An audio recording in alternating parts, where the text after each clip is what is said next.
ನಮಸ್ಕಾರ. ನೀವು ಕೇಳಿದ ಕನ್ನಡದ ಗಾದೆ ಹೀಗಿದೆ.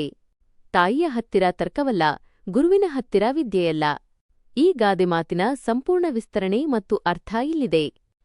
ಗಾದೆಯ ಅರ್ಥ ಮತ್ತು ವಿಸ್ತರಣೆ. ಈ ಗಾದೆ ಮಾತನ್ನು 2 ಭಾಗಗಳಾಗಿ ವಿಂಗಡಿಸಿ ಅದರ ಆಳವಾದ ಅರ್ಥವನ್ನು ತಿಳಿಯಬಹುದು.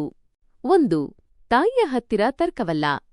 ತಾತ್ಪರ್ಯ: ತಾಯಿಯೊಂದಿಗೆ ಎಂದಿಗೂ ವಾದ ಮಾಡಬಾರದು, ತರ್ಕ ಲಾಜಿಕ್ ಆರ್ ಆರ್ಗ್ಯುಮೆಂಟ್ ಮಾಡಬಾರದು. ವಿಸ್ತರಣೆ: ತಾಯಿಯು ಮಗುವಿಗೆ ಜನ್ಮ ನೀಡಿ ಪ್ರೀತಿ ವಾತ್ಸಲ್ಯದಿಂದ ಪೋಷಿಸಿರುತ್ತಾಳೆ. ಆಕೆಯ ಪ್ರೀತಿ ಮತ್ತು ಕಾಳಜಿ ನಿಷ್ಕಪಟವಾದದ್ದು ಮತ್ತು ಪ್ರಶ್ನಿಸಲಾಗದ್ದು. ತಾಯಿಯ ಮಾತುಗಳು ಕೆಲವೊಮ್ಮೆ ಕಠಿಣವೆನಿಸಿದರೂ ಅದರ ಹಿಂದೆ ಮಗುವಿನ ಒಳಿತಿನ ಉದ್ದೇಶವೇ ಇರುತ್ತದೆ. ತಾಯಿಯೊಂದಿಗೆ ಸಣ್ಣಪುಟ್ಟ ವಿಷಯಗಳಿಗೂ ವಾದ ಮಾಡುವುದು ಅಥವಾ ಆಕೆಯ ನಿರ್ಧಾರವನ್ನು ತರ್ಕದಿಂದ ಪ್ರಶ್ನಿಸುವುದು ಅಸಮಂಜಸ ಮತ್ತು ಅನಗತ್ಯ.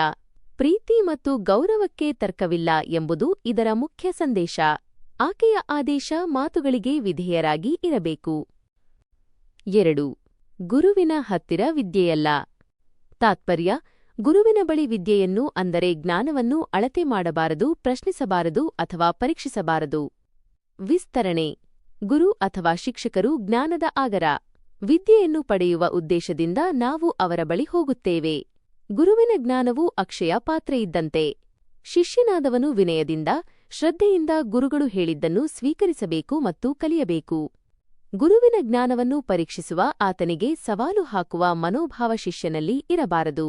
ಗುರುವಿನ ಮುಂದೆ ವಿದ್ಯೆ ನಾಲೆಡ್ಜನ್ನು ಪ್ರದರ್ಶಿಸುವ ಬದಲು ಮತ್ತಷ್ಟು ವಿದ್ಯೆಯನ್ನು ಪಡೆದುಕೊಳ್ಳುವ ವಿನಮ್ರತೆ ಇರಬೇಕು. ಒಟ್ಟಾರೆ ಸಂದೇಶ: ಈ ಗಾದೆ ಮಾತು ನಮ್ಮ ಸಂಸ್ಕೃತಿಯಲ್ಲಿನ ಪೂಜ್ಯ ಸ್ಥಾನಗಳನ್ನು, ತಾಯಿ ಮತ್ತು ಗುರು ಮತ್ತು ಅವರೊಂದಿಗೆ ಇರಬೇಕಾದ ವಿನಯಪೂರ್ವಕ ನಡತೆಯನ್ನು ಎತ್ತಿ ಹಿಡಿಯುತ್ತದೆ. ತಾಯಿಯ ಮುಂದೆ ಗೌರವ ಮತ್ತು ವಿಧೇಯತೆ ಮುಖ್ಯವೇ ಹೊರತು ವಾದವಲ್ಲ. ಗುರುವಿನ ಮುಂದೆ ವಿದ್ಯಾರ್ಜನೆ ಮತ್ತು ವಿನಮ್ರತೆ ಮುಖ್ಯವೇ ಹೊರತು ಜ್ಞಾನ ಪ್ರದರ್ಶನವಲ್ಲ. ಇದು ಶಿಸ್ತು, ಗೌರವ ಮತ್ತು ಕಲಿಯುವಿಕೆಗೆ ಇರುವ ಪ್ರಾಮುಖ್ಯತೆಯನ್ನು ತಿಳಿಸುತ್ತದೆ.